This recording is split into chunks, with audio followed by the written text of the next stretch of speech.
What's up, everyone? Welcome to the video. Today we're going to take a look at how to replace the battery in this Honda remote key fob.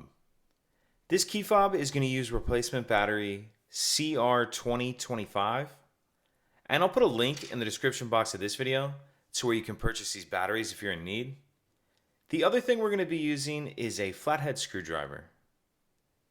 So if we grab our fob and we hold it with the buttons facing down, and we take a look at the bottom near the key ring, on the very bottom, we see this little notch right here. What I'm going to do is stick my screwdriver in that notch, and then I'm going to pry up on the back cover like that. Then go ahead and pull the back cover off.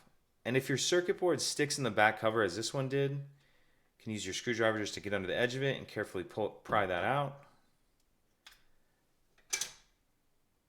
Once we have the circuit board out, I'm going to set it down in the front of the case like that. We see our battery here. Get the old battery out. We'll grab our new battery, and we want to make sure that we're installing that with the plus side up. Plus side up. And then we'll go ahead and just snap the two halves back together. And that's it. If you have any questions, please let me know. If you could take a second to like and subscribe, it helps us out, and I'd appreciate it. Thank you.